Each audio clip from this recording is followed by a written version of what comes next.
My 4-year-old daughter suddenly exclaimed. Grandma who passed away is telling us to run away right now.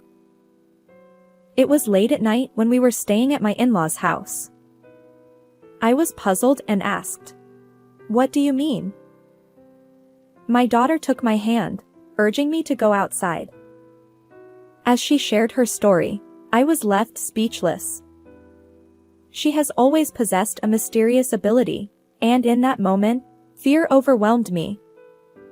I never imagined that person would be involved in something like this. I've never been more terrified of human beings. Michael, who is 4 years younger than me, and I met when I was 34, and a year later, we got married. We built a house about a 10-minute drive from his parents' place and started our newlywed life. Olivia, let's be happy together from now on. He was incredibly kind, and his parents, who raised him, welcomed me warmly. Michael works diligently every day to become the successor to his father's company. To support him, I quit my full-time job and started working part-time with more flexible hours.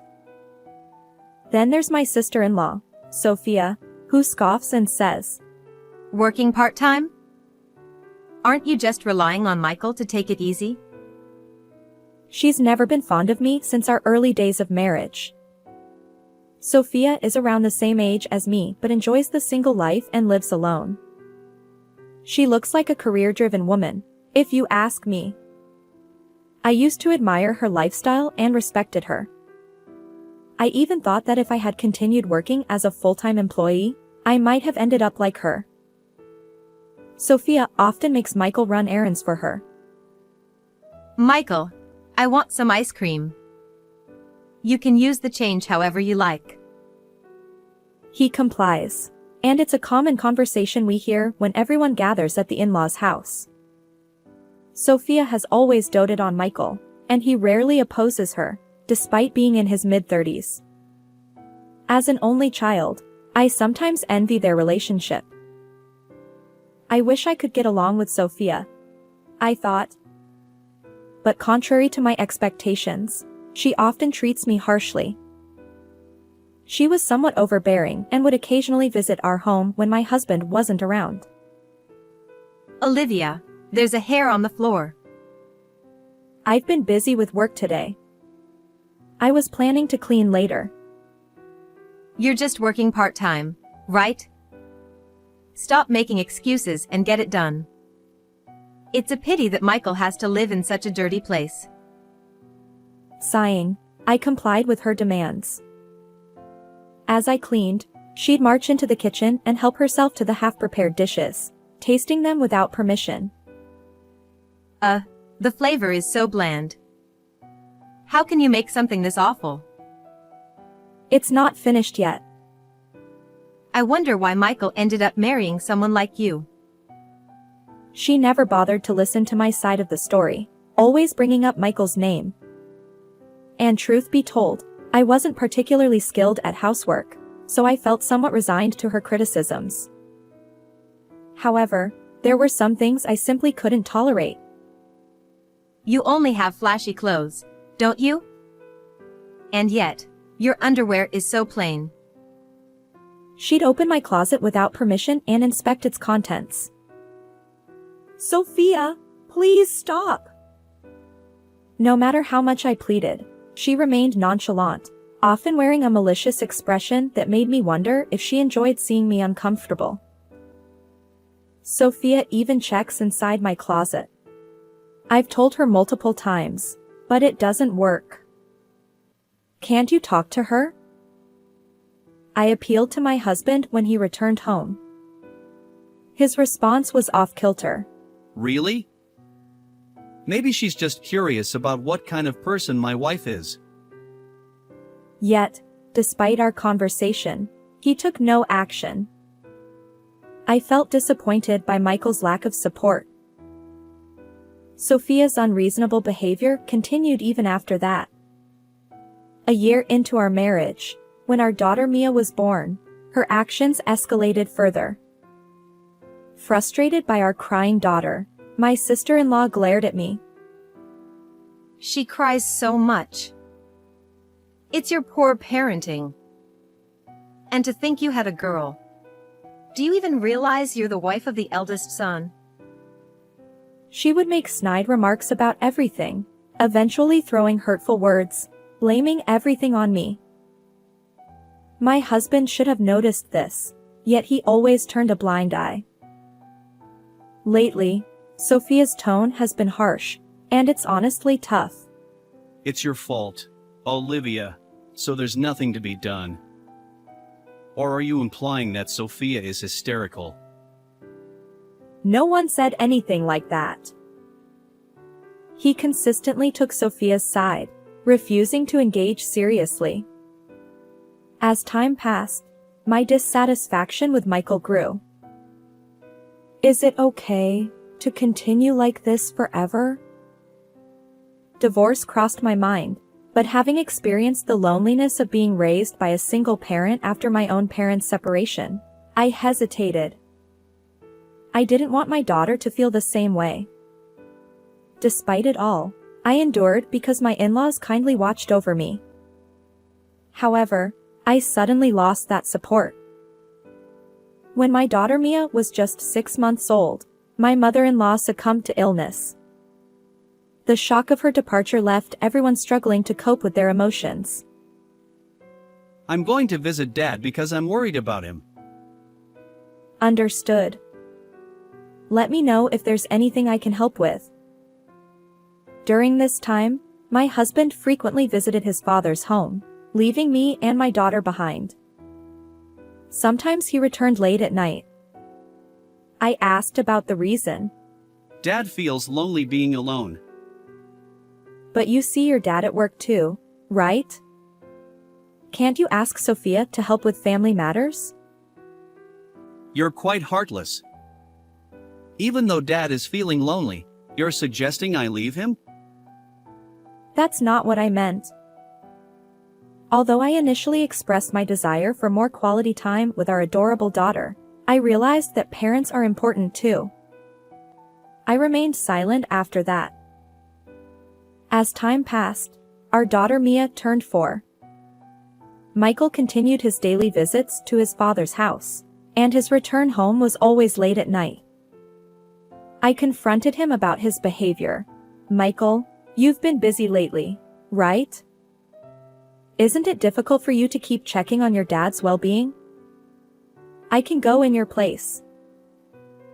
However, he insisted. Don't visit my dad's house. Sophia wouldn't like it, and I don't want unnecessary conflicts. His determination to keep me away from the family home raised suspicions. I decided to defy his instructions and visit my father-in-law myself. To my surprise, my father-in-law welcomed me with a smile. I've been taking cooking classes and enjoying it. He said happily. His demeanor was completely different from what Michael had described. And then, my father-in-law accidentally let slip a revealing statement that left me astonished. After a few weeks since that incident, one day, my husband suddenly said, Why don't we all gather at my dad's house and have a meal? I hesitated, thinking, but Sophia wouldn't like it if I visited your dad. His unexpected suggestion made me suspicious. He continued. It's fine. Sophia invited us today. So, are you coming? Hurry up and get ready. Michael seemed unusually flustered. Despite the difference from our usual routine, I agreed to my husband's invitation, and the 3 of us, my daughter, him, and I, headed to his dad's home. Upon arriving at my in-laws' house, a delightful aroma greeted me at the entrance. My sister-in-law, Sophia, welcomed me with a smile. Olivia, welcome. I've been preparing dinner while waiting for you. She ushered me inside, handing treats and toys to my daughter, Mia.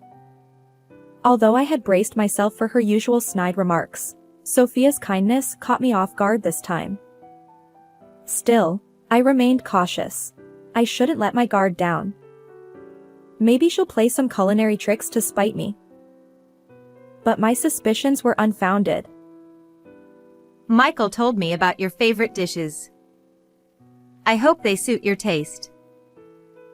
As I surveyed the table, I found an array of my favorite foods. Grateful, I replied. Thank you. Yet, lingering disbelief colored my emotions. Sophia added playfully. Don't worry, there's no poison or anything.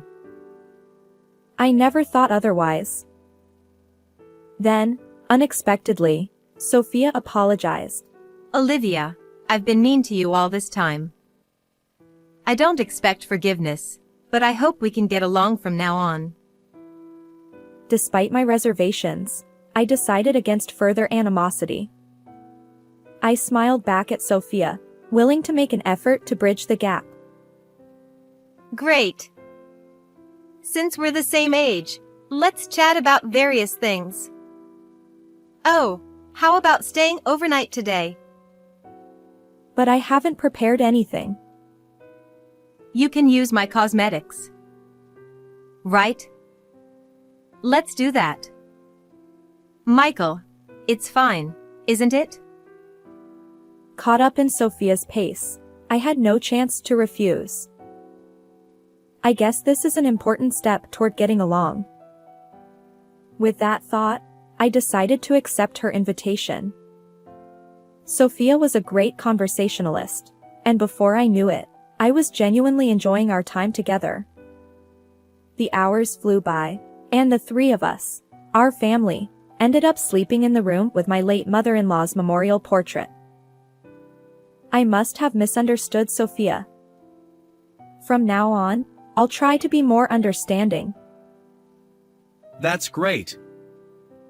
I'm happy that you two are getting along. As our daughter slept soundly between us, I drifted off into a dream. However, it was in the middle of the night. Mom, we need to escape right now. Grandma, who passed away, said so. Mia suddenly shouted loudly, jolting me awake. Startled by her voice, I sat up. What? What's going on? Despite my grogginess, I sought confirmation from my daughter. Since my mother-in-law had passed away when Mia was around 6 months old, she shouldn't remember anything. I wondered if Mia was still half asleep, but her eyes were wide open, and she wore an anxious expression. If we stay like this, we'll be killed. Mia tugged at my hand, urging me to leave the room. As I glanced to tell my husband about the situation, he wasn't there. He should have been asleep. Where could he have gone at a time like this? But I couldn't dwell on that now. I chose to trust Mia's words and escape.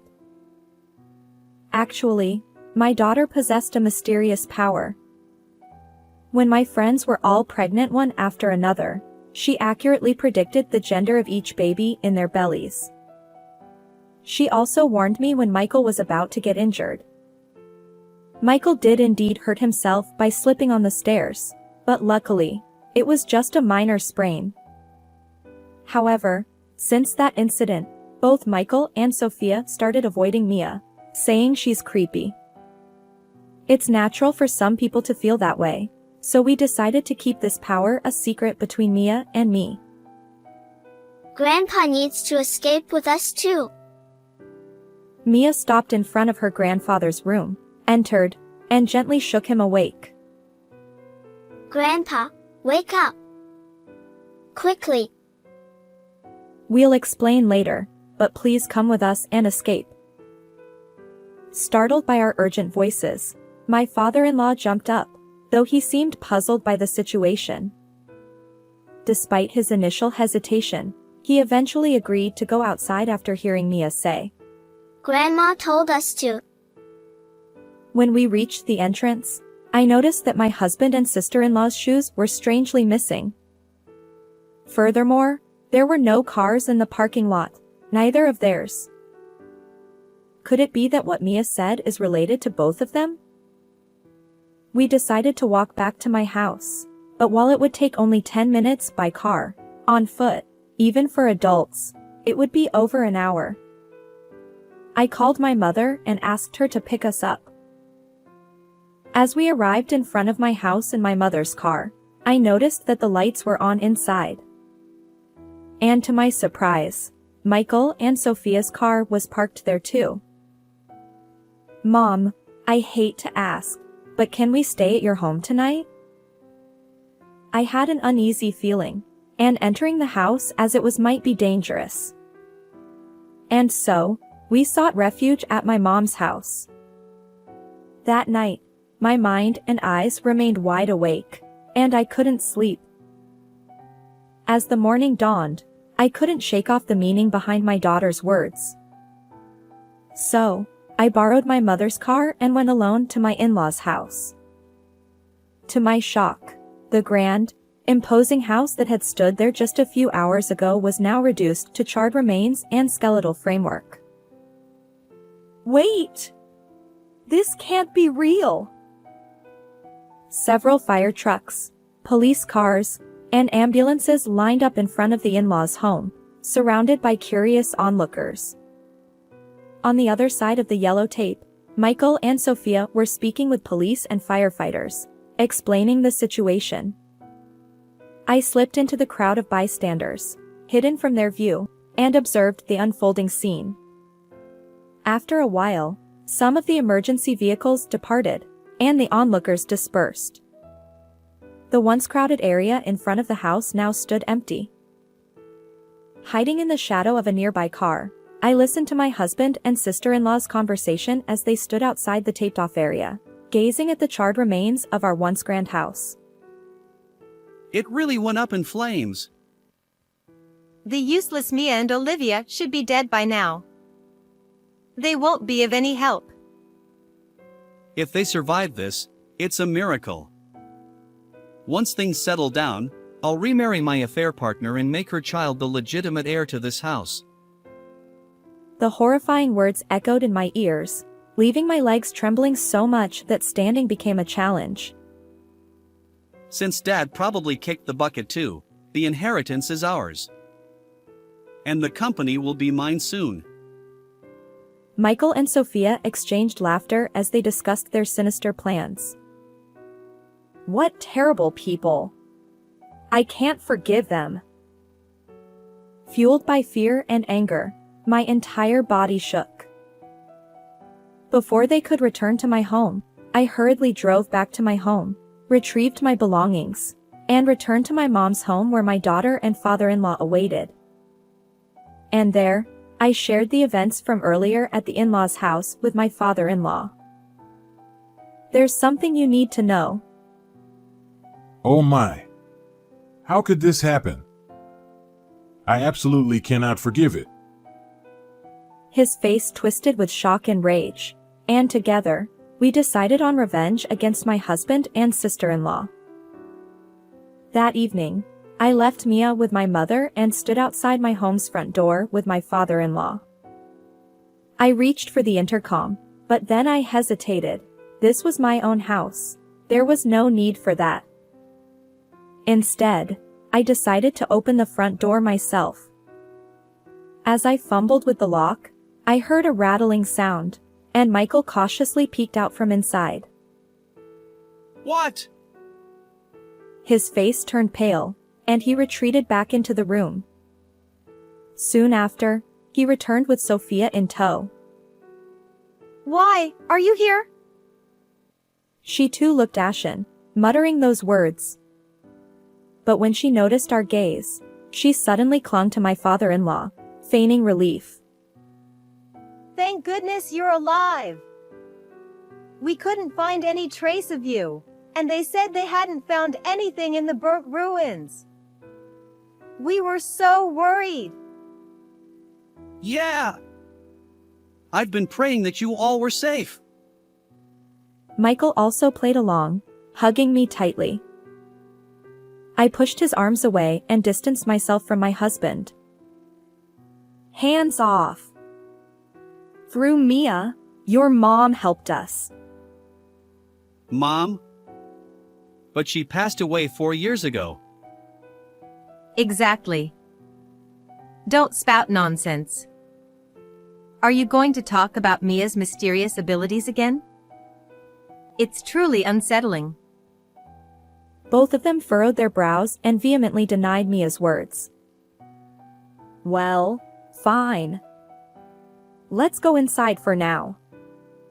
After all, this is my house too, and your dad is here.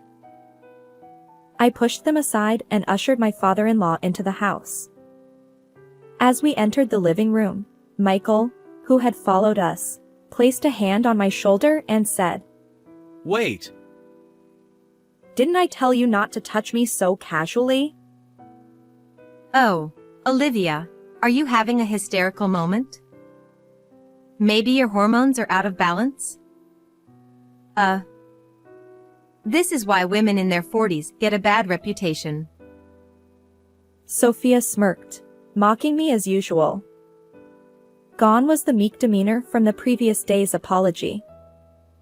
Her true nature, overflowing with malice, revealed itself, even in the presence of my father-in-law. That's enough to make anyone angry. This fire incident was orchestrated by you two, siblings, isn't it? Exclamation question mark. I stared at my husband and sister-in-law, hitting the nail on the head. Wait, there's no evidence to say something like that. It's impossible. Despite his anxious denial, Michael stood firm. Meanwhile, Sophia seemed composed, almost nonchalant. Olivia, really? Suspecting your own family? Something must be wrong with you. Being raised by a single parent, you lack that kind of affection. But I'm saying this because there's evidence. I overheard you both talking about the burnt house early in the morning. As I spoke, I glanced back and forth between the two of them. Huh? Eavesdropping, much? And besides, hearing a story from such a chaotic place, there's no credibility. Yeah, what Sophia said. The police won't buy into vague stories like that. Sophia, boldly and unyielding, and my husband, who hid behind her, retorted. This dynamic must have been consistent since long ago. Is this your voices? I pulled out my smartphone from my pocket and played the recorded audio. It captured the conversation between the two of them from that morning. Why are you doing this? When Mia woke me up in the middle of the night, and neither you nor Sophia were there, I became suspicious. I wasn't sure if I could record it properly, but I had it running. Though there was some distance, it was clear enough that the voices belonged to them. Confronted with the audio evidence, Michael and Sophia fell silent. I'll submit this to the police. Surely they'll believe it. Wait a minute. You all escaped unharmed, so there's no issue. What are you saying? You put us in a life-threatening situation, and your dad's home ended up like that. This is a crime. Do you understand? Growing more agitated, I confronted my husband's absurd statements. Sophia, this applies to you too. You must pay for this wrongdoing. Don't get cocky. You wretched woman. She launched an attack, her hostility toward me evident, but I couldn't waste time arguing with her. Here we go, I said, taking a deep breath and locking eyes with the two of them once more. By the way, what do you mean by waiting for the heat to die down and then remarrying your affair partner, legitimizing a hidden child? Well, Michael seemed caught off guard by the direct questioning and stumbled over his words, eventually falling silent. You thought you could just stay quiet when it became inconvenient? But there's evidence. This woman, right? I confronted them, brandishing a photo I'd pulled from my bag. Ha! Wait, why did you investigate this so thoroughly? Sophia, what do we do? We're caught. He turned to his sister, seeking help in his panic. But Sophia merely glared at me without offering any assistance. Perhaps that lack of support drained Michael's resolve, leaving him deflated. Actually, I had suspected my husband's infidelity for some time and gradually conducted my own investigation.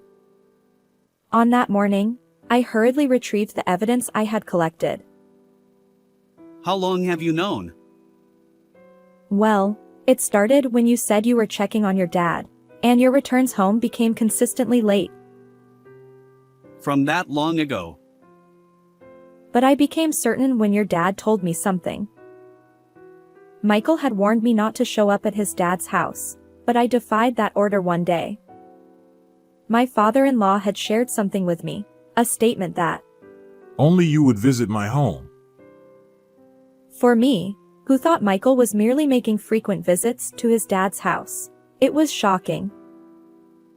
Although the photo includes Sophia, it seems your affair has her approval. Michael? I confronted them, thrusting the evidence in their faces. Humph. So what? Isn't it your fault for being cheated on? You lack any charm. Clearly, she was aware of this situation as well. Among the evidence I had gathered were photos showing the gradual growth of the affair partner's pregnant belly and, most recently, images of Michael and the affair partner strolling with their baby. Olivia, it's not what you think. There's a valid reason. Suddenly, my husband changed his tone, attempting to justify himself. Just as I was about to push them away, my father-in-law, who had silently observed the situation until now, stood up and positioned himself like a guardian in front of my husband and Sophia. What are you both doing? Bullying Olivia, engaging in infidelity, and even endangering our lives. What's your intention? His furious tone left my husband and sister-in-law speechless. Dad, listen to me. It's all Sophia's fault. She introduced me to that woman in the photo just because she didn't like Olivia. You were always complaining about your wife too. So, I mediated between you and that woman. Nobody asked you to do that. Besides, it was you who said our daughter, Mia, couldn't be the heir because she's a girl. But that's true. Dad, you agree with me, right? And don't worry, the child in the photo with that woman is a boy. Our lineage is secure. Michael and Sophia argued, debating who was at fault. Through their exchange, the reason for my sister-in-law's animosity toward me became clear. She, who is the same age as me, couldn't understand why I was happily married with children while she faced a string of rejections and remained single. Her envy of my apparent happiness fueled the years of mistreatment I endured. Sophia, desperate to break up my marriage, used her compliant brother to impregnate her affair partner with a baby boy. This is outrageous. It's beyond cruel. I thought, my anger welling up again, my clenched fist trembling uncontrollably. Enough of this. My father-in-law shouted, and both of them fell silent. Their demeanor resembled that of chastised children shrinking before an angry dad. Olivia, I truly apologize. I've raised such foolish individuals, and I bear responsibility. My father-in-law apologized repeatedly, and I offered him my best smile. Without hesitation, I turned to Michael and fixed him with a stern gaze. We need a divorce, I declared, handing him the divorce papers with my section already filled out. This saves us the trouble of negotiating.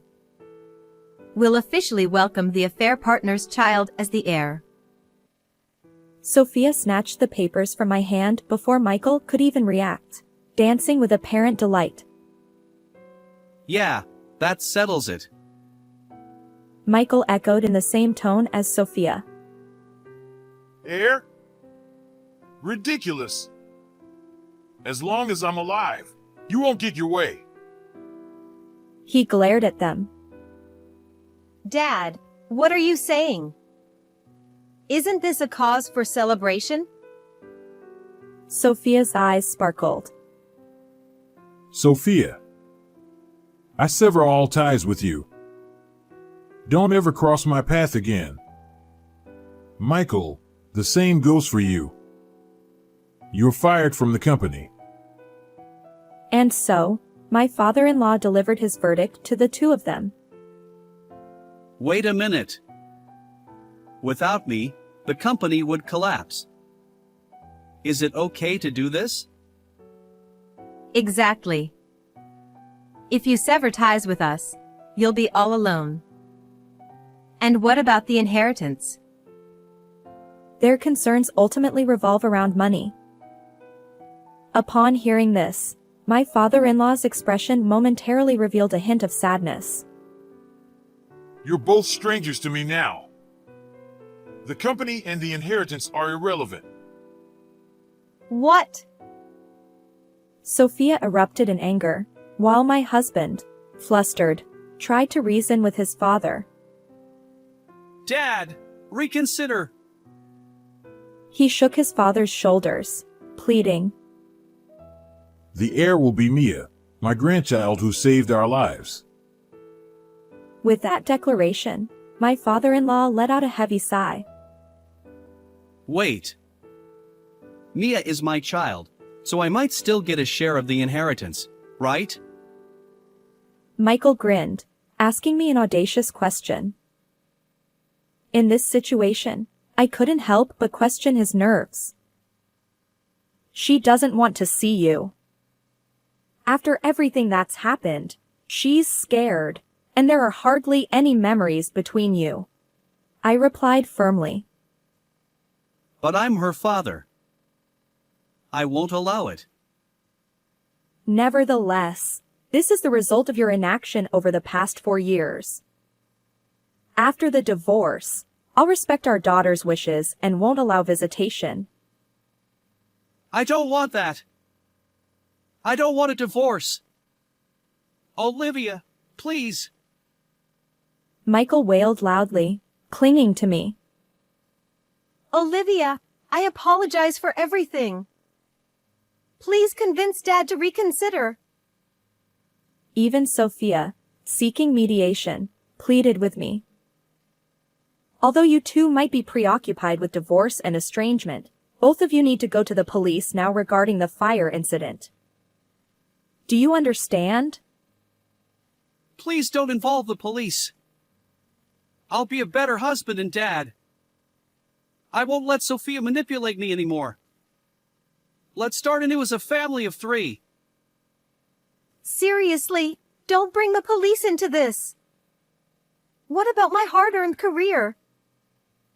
Even though they've come this far, they seem to only think about themselves and say whatever they want. Enough. Reflect on your actions and make amends. I firmly rejected them, pushing them away. Michael and Sophia mumbled in response, collapsing to their knees. Afterward, I took my husband and sister-in-law to the police station and submitted the audio evidence. Both of them confessed, and they were arrested in connection with the recent fire incident. The divorce with Michael was finalized, and he agreed to pay $20,000 in alimony for the affair, along with monthly child support of $400 for our daughter, Mia. Since he'll be behind bars for a while, I intend to collect those payments when he's released. As a bonus, I also received a tidy $7,000 in compensation from the affair partner. Sophia faced the same fate, with her conviction confirmed. She lost her job, of course. Abandoned by her father and separated from the brother she doted on, She's now all alone. Well, it's a consequence of her own actions. My father-in-law, with whom I still maintain contact, is determined to keep working until Mia becomes the heir. Our daughter is enthusiastic about becoming the president of a grandpa's company. These days, life is peaceful, and I feel truly happy. How did you find this story? If you enjoyed it, consider subscribing to our channel. Until next time.